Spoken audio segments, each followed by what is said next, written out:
దశముఖ రావణ బ్రహ్మ ఏం చూసి పెట్టారా విశ్రమ మహర్షి నీకు ఆ పేరు?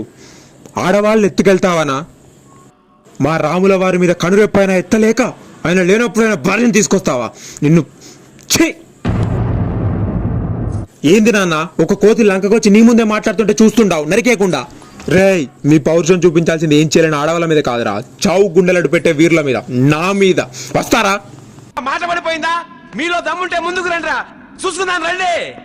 సీతమ్మ తల్లి, నీ రాముడు నీకు ఇవ్వాల దూరంగా ఉన్నా త్వరలోనే కోట్లాది వానర సైన్యంతో ఈ సముద్రాన్ని చీల్చుకుంటూ వచ్చి నిన్ను తీసుకెళ్తాడు.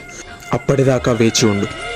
కాలే ఈ లంకని చూస్తుంటే రేపు యుద్ధంలో గెలిచే నీ రాముడిని గుర్తుకు రావాలి, రావణాసుడికి తన చావు గుర్తుకు రావాలి. నిద్ర పోయే ముందు, నిద్ర లేచే ముందు, అన్నం తినే ముందు, అశోకవనానికి పోయే ముందు ఈ లంకని చూసి భయపడాలి. కాదని గర్వంతో తలెగరేస్తే నీ 10 తలలు నేను తీసుకెళ్తా.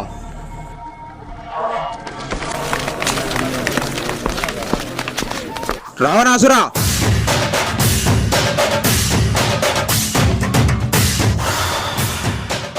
వానరుడే కదా అని తక్కువ అంచనా వేస్తే ఈ లంకని లాక్కెళ్ళి రాముడి కాళ్ళ దగ్గర పెడతా.